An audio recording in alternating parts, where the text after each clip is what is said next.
Hey, shalom, shalom. First and foremost, I want to give all praises and glory and honor to Yahweh Bashim Yahshai, Bashim Rachakadash. Double honors to our apostles, our elders, a great millstone that rule well.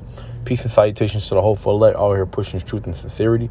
The water for which I do, we love you. And we appreciate you to the spirit of Yahweh Bashim Yahshai. Shalom to y'all. It's your brother Double Dad here, all right? I don't want Ratazah, meaning Lord's will, here to give you an edifying lesson to the spirit and power of Yahweh Bashim Yahshai. All right? Without further ado, man, let's jump straight into it. All right, it's about the Passover, man. Right now we had Passover come in, last night, man. Right, and spiritual as well, because it's also, the Sabbaths as well. So, if you don't know anything about the Passover, well, reading this chapter here will give you some great insight. All right, we read this chapter, during the Passover. So, Lord willing, we'll just read this chapter together here while you're watching the video. You're listening to. You can just sit back and let it be broken down to you, and get some insight, and Lord willing, it'll be edifying. So this is Exodus chapter 12, verse 1, and it says, "And the Lord in all caps," right, the Heavenly Father, said He spake unto Moses and Aaron in the land of Egypt, saying, "This month shall be unto you the beginning of months. It shall be the first month of the year to you." Right? So this is a new beginning of a new year, right? It's pretty much self-explanatory. But when you read in Daniel's, I believe 7:25, it says that Esau would pretty much think to change the times, right, and the seasons. We go by the Gregorian calendar, right, and that's not what we're supposed to be going by, right? Sunday, Monday, Tuesday, Wednesday, Thursday, Friday, Saturday are pagan days, right? Saturday is Saturn day, right? Saturnalia. It's a worship of Saturn, Saturnalia, right?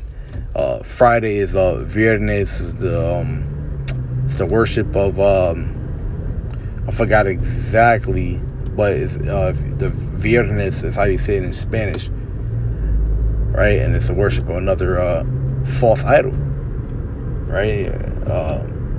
Sunday is the worship of the sun. We don't go by these days, man. Right? When you read in Genesis, what does it say? The Most High set up the sun and the moon and the stars to be for times, right? So you can understand the time that you're in. It's for signs in heaven. You know what I'm saying? And get that real quick. Genesis chapter 1. Let me see.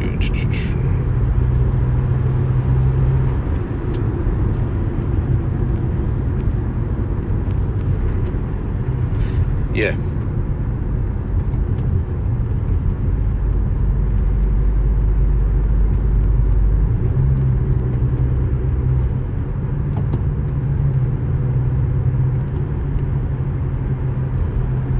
This is Genesis chapter 1, verse 14. It says, "And Elohim," right? That's what it says in God, which Elohim is talking about plural. God's plural. "Said, let there be lights in the firmament to the heaven to divide the day from the night, and let them be for signs and for seasons and for days and years." All right, so that's how we figure out what the new moon is. That's how you figure out what the Sabbath is. That's how we figure out what times that we're in. We go by the signs that the Heavenly Father has set up for us. If you take the sun and you put a dial underneath it, right? You create a dial, a sundial, you'll be able to tell the time of day. You don't even need, Esau's clock, man. You don't need his Roman numerals and all that to identify what period of day you're in, or what period of the year you're in. We go by the signs in heaven. It's point blank, period. Yeah, man. Let me see. Also get that in Daniel's as well.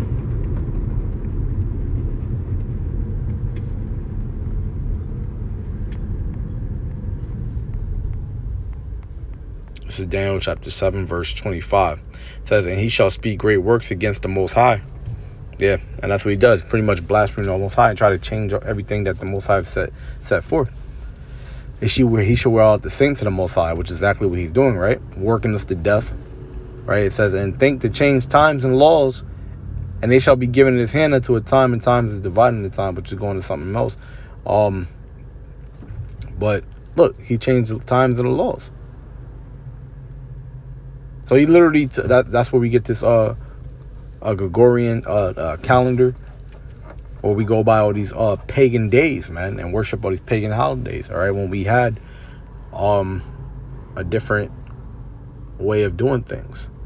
So going back into Exodus chapter 12, it said that they should be the beginning of months, right? The around the time of the Passover, right, which is around the beginning or the middle of March, depending on what day it falls in. But the thing is that you can clearly see how things start to change and stuff around that time, beginning of the new year, bringing in the fresh harvests and stuff like that. Going into spring and whatnot. Around the time that Yahweh Shai was born, around springtime, not the dead of the winter. Verse 3, it says, speak ye unto all the congregation of Israel, saying, and the 10th day of the month they shall take to them every man a lamb according to the house of their fathers, a lamb for an house, right? This is what we do on the Passover. It says, and if the household be too little for the lamb, let him and his neighbor next unto his house take it according to the number of the souls. Every man according to his eating shall make your count for the lamb. Your lamb shall be without blemish, a male of the first year. Ye shall take it out from the sheep or from the goats, which is self-explanatory, right? No ruin. The lamb is not to be ruined, man, because Yahweh Shai is the lamb, and Yahweh Shai was perfect without spot nor blemish. It says, and he shall keep it until the 14th day of the same month, and the whole assembly of the congregation of Israel shall kill it in the evening.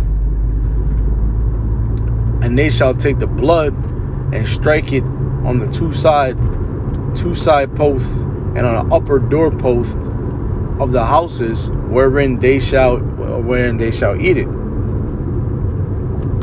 During that time, in Egypt, when the Heavenly Father was speaking to Moses and Aaron, he was, getting ready to save the children of Israel, which are you so-called blacks, Native Americans, and Latinos, out of the land of Egypt, where we served our first brutal captivity, right? And we were saved out of there, right? He spoke to Moses and Aaron, and he told them he gave them simple instructions to put the blood over the post of their door and on the two sides, right? So you'd be covered in the blood of the Passover, right? Basically, the death angel, which was Yahweh Shai, would literally pass over any house that had that mark, which was the blood,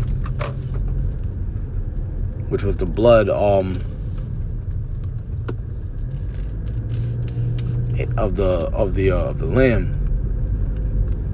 that was without spot nor blemish. It was perfect, just like Yahweh Shai was. When you read I believe it's, let me see what it says, set a mark. I want to say Ezekiel chapter 9 verse 4. Let me see. I'm just pulling up from work.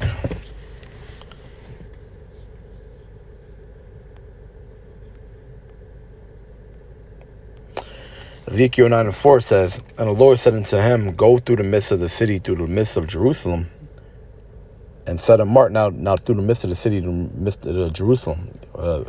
Israel is a people before it's a place. Now, you so-called blacks, Native Americans, Latino is talking about you. You're the midst of Jerusalem. It says, and set a mark upon the foreheads of the men that sign that cry for all the abominations that be done in the midst thereof. Right? Just as that blood that's over the doorpost and on the sides of the posts of the door of the house. And it says, and to the others, he said in mine hearing, go ye after him through the city and smite. Let not your eyes spare, neither have you pity. Right? So whoever didn't have the mark, we're going to get slaughtered, just like in the land of Egypt. Right? So Egypt, it's like Exodus chapter 12. Let's see. And verse 8. It says, and they shall eat the flesh in that night, roast with fire and unleavened bread, and with bitter herbs they shall eat it. All right. So, during this day, obviously we're not going to kill, a real lamb, but, we just buy a lamb and then, we cook it and, we eat it with bitter herbs, right? Horseradish and all that, and stuff like that, but it has to be raw, in its purest form. That and, what else? Unleavened bread. We eat that, and we drink a little bit of yayan, which is wine, and we eat the lamb, and all the lamb has to be eaten. Right? It says, eat not of it raw, nor sodden at all with water, but roast with fire, with his head, his legs, and the pertinence thereof, all of it.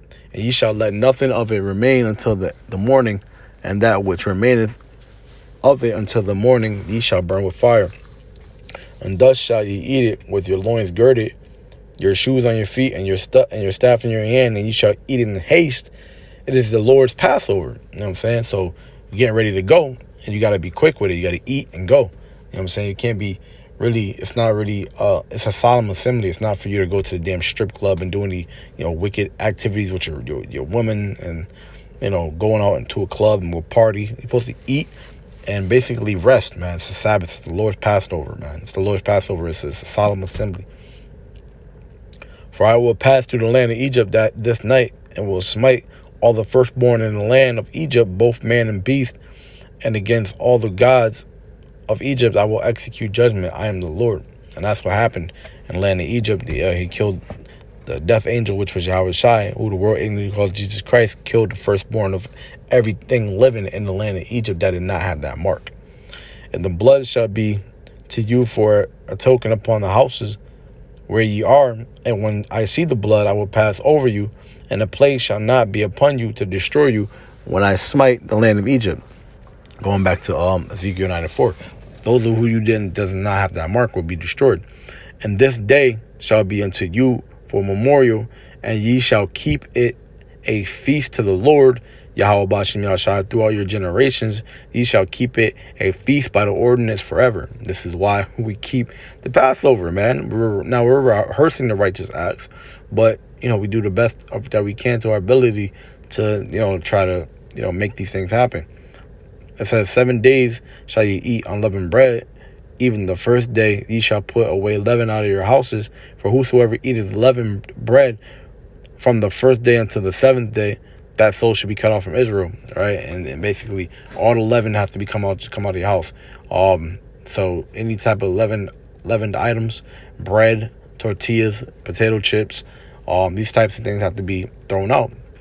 And you can't eat any of that for 7 days, right? And it says, and the first day there shall be an holy convocation, and the 7th day there shall be an holy convocation to you. No manner of work shall be done in them, save that which every man must eat, that only be done for you. Basically, we wasn't supposed to be working or anything like that, but it's you're not, in this day and age, brothers got jobs. You're not gonna take a whole week off, right? It says, and ye shall observe the feast of unleavened bread, for in the same self day have I brought your armies out of the land of Egypt. Therefore shall ye observe this day in the generations by the ordinance forever. You know what I'm saying? And it's a remembrance that the Most High saved us out of captivity. It says, in the first month of the 14th day of the month at even, ye shall eat unleavened bread until the 21st day in the month at even. 7 days shall there be no leaven found in your houses. For whosoever eateth that which is leavened, even that soul shall be cut off from the congregation of Israel, whether he be a stranger or born in the land. Ye shall eat nothing leavened in all your habitations. Shall ye eat unleavened bread. And notice how it keeps being reiterated, man. So, and it's because this is really, it's a symbolism as well, right? Leaven and a little bit of leaven and lump it the whole roll, because basically this is demons that you have inside you, and right now we're purifying demons, right? Up out of our system, a lot of toxins and stuff like that, because when you hold certain carbs and all these different things like leavening, it slows down your rest.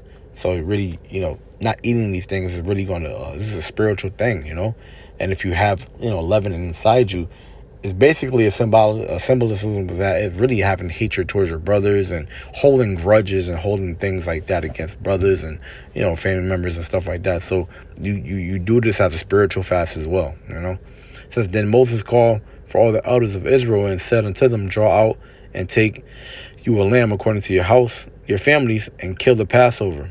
And ye shall take a bunch of hyssop and dip it in blood that is in the basin, and strike the lintel and the 2 side posts with the blood that is in the basin, and none of you shall go out at the door of his house until the morning. Because it's a solemn assembly, man. You're the fear of the Lord. And you got niggas out there partying during the Passover and holding concerts, and going to the strip clubs, man. That's off, It says, for the Lord, Yahweh Shah would pass through to smite the Egyptians, and when he seeth the blood upon the lintel and on the 2 side posts, the Lord will pass over the door and will not suffer the destroyer to come into your house and to smite you. And that goes hand in hand with you are your father the devil, and whoever be seen though Esau join hand in hand, or being this coincides with being joined unto Esau as well, because you're not celebrating the Passover. You don't have that spiritual mark as well, being a part of the elect, right?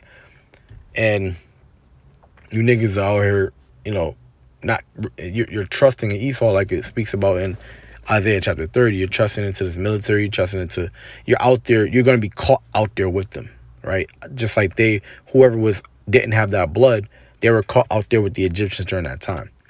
It says, and you shall observe the thing for ordinance to thee and to thy sons forever. So you're gonna spread this message throughout Israel to all your generations of your children and your family. They shall know of this as well.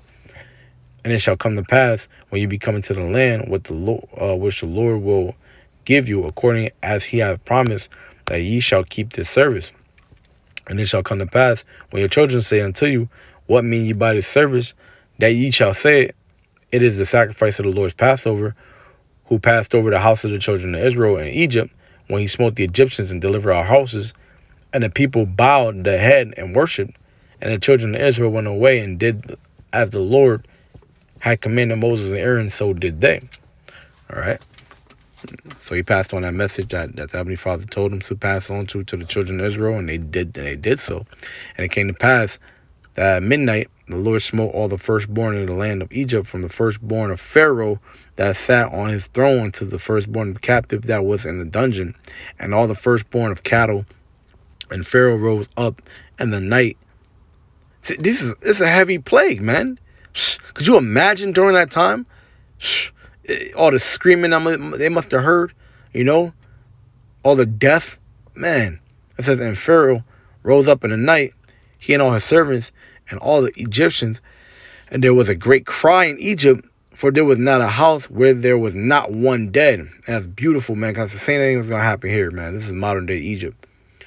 And he called for Moses and Aaron by night and said, rise up and get you forth from among my people, both ye and the children of Israel, and go serve the Lord as ye have said. Also take your flocks and your herds, and ye have said, as ye have said, and be gone and bless me also. He's so afraid he asked for a blessing for himself, because he see that Yahweh Shai exists, man, right? Or Yahweh, he is, man. That's his name. He exists. He is beautiful. All right, who you call God His name is Yahweh, man, meaning he exists.